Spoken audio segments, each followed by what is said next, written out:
a member of the Nation of Islam, but I studied Elijah Muhammad. Right? I studied Malcolm X. I studied Clarence 13X. So it's not like his name shouldn't have came up, because he's dealing with Islam just like those guys deal with Islam. And I've been in the Rastafarian school.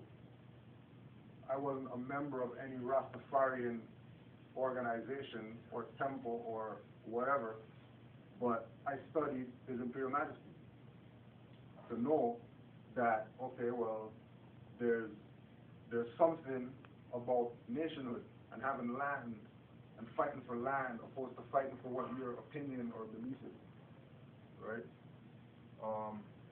Everybody came into consciousness from the slavery perspective and Klansmen beating up people because they're black and all this type of stuff. Like, came through all that to know that there's something wrong with being black and somebody's going to kick my ass. If somebody's going to put me on a tree because I'm saying I'm black and I have to use that black water fountain, and I have to sit at the back of the bus, and there has to be segregated schools in order to accommodate me, this dark-skinned, dirt-looking person, like there's something wrong with me accepting that perception. So we knew about Marcus Garvey and all that stuff, and this man's name never came up, ever, until you start studying the foundation of these people, not just what people are saying. Well, yeah, well, Marcus Garvey is the father of Pan-Africanism and Garveyism because he had the biggest impact, and he founded an organization to improve the conditions of people who look like him. Yeah, he did all that, but what's the foundation of his stuff? Black. Right? Negro, improve the Negro. Black stuff. Yeah. Go back to Africa. Yeah. Concepts that are not grounded. It's not a foundation. It's his own belief. Right? But we still give honors to Marcus Garvey because he did work, and he did serious work. And Noble Drew Ali, who is the prophet, said that he's the forerunner. So don't think that Garvey is getting bashed. Right? Don't think Elijah Muhammad is getting bashed. Or any other, let's say, religious personage, Buddha or Sun Tzu or Confucius, or nobody's getting bashed, because everybody, all those people were on the same principle. Bringing information to the people that's functional to them so that they can get out from being oppressed. Right? That's the foundation of everybody's thing. But the difference between what Noble Drew Ali did and what all those other people did is that he showed us from an at-law perspective, which none of these other organizations did. They want to go march and picket and get fire hoses down and want to get guns and go kill people, right? When that's not what it's about, right? Anybody who's in this school of thought with regard to quote unquote black liberation knows that it's about unity, and they know that. That's supposed to be like across the board. So how come this guy saying he's Nation of Islam, he doesn't want to link up? When like Elijah Muhammad had a fez just like this, right? And he came from this school. He went there. Like he went to this school. People can deny that fact if they want to, but Elijah Muhammad had a fez. And the only way you know about a fez and you have melanin is if a Mason told you or if a Moor told you.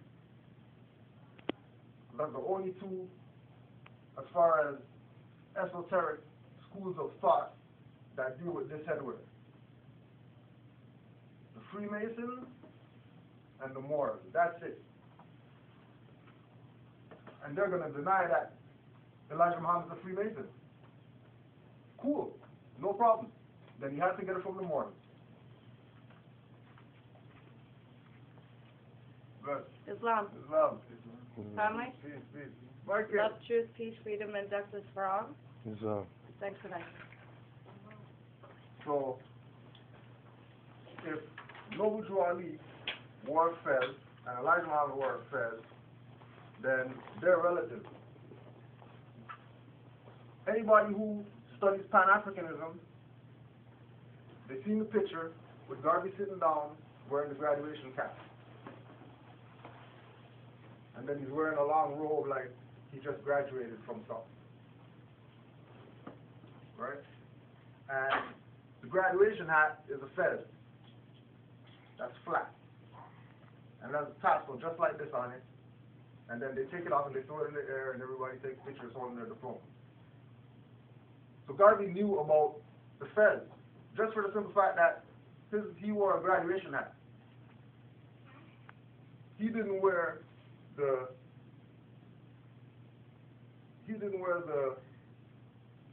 fez because he didn't want to be affiliated with Islam. Because his main argument is against that stuff. Anything other than Pan-Africanism.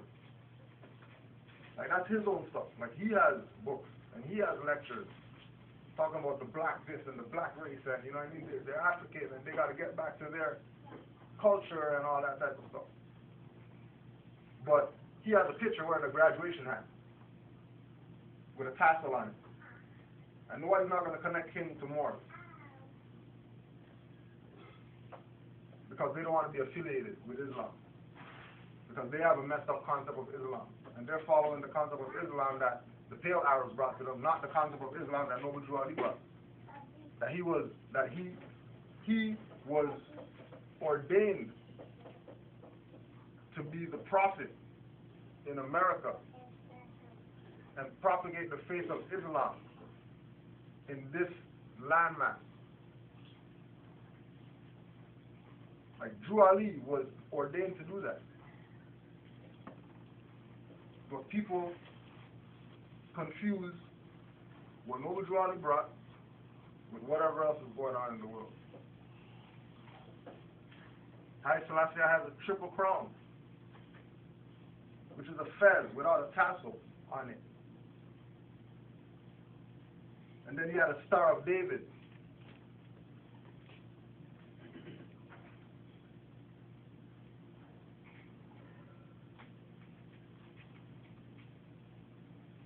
And the Star of David is the symbolic representation of the fez. And because of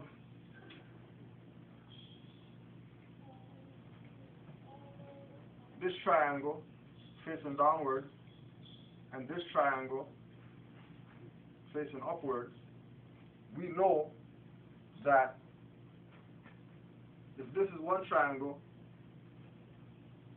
and this is another triangle, these two things are actually coming together to make this one thing.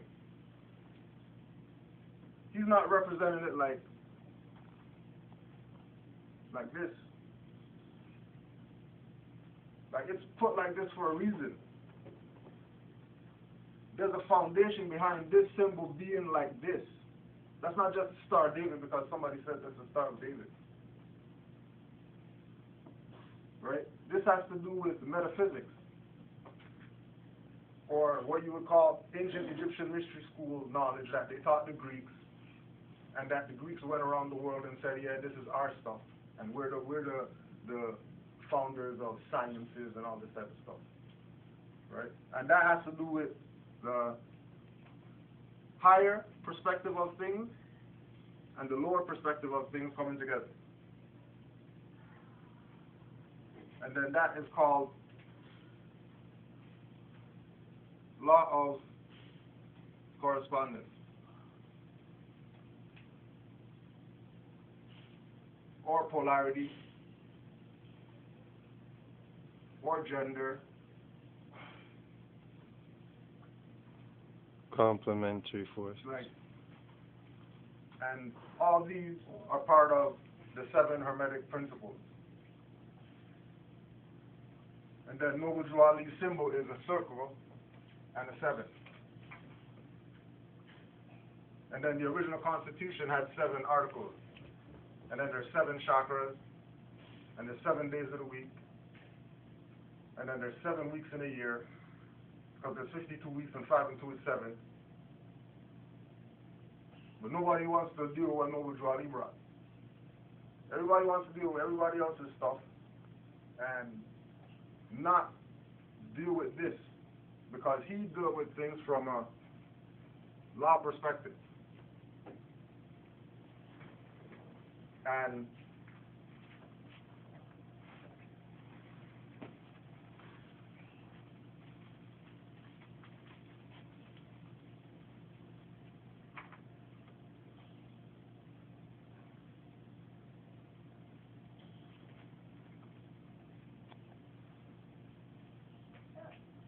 the highest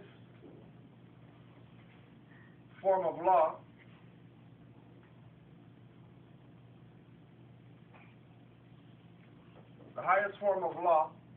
is Allah.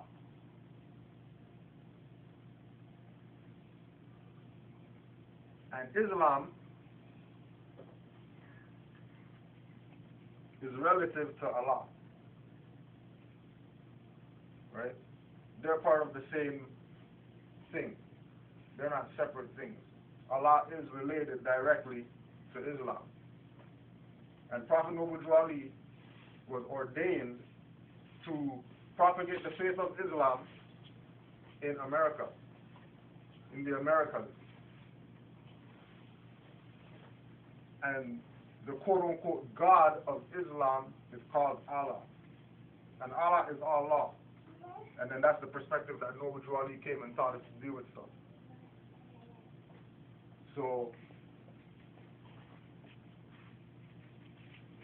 what we have to ask ourselves is things like, well, his name is Noble Drew Ali. Who is he? So we know who Garvey is. We know who Ali Selassie is. We know who Ida B. Wells is. We know who Shaka Zulu is. We know who Imhotep is. We know who Zoser is. We know who Heru is. We know who Nut Geb. We know Olokun. We know Shango. Like, we know all these people, but we don't know Noble Drew Ali.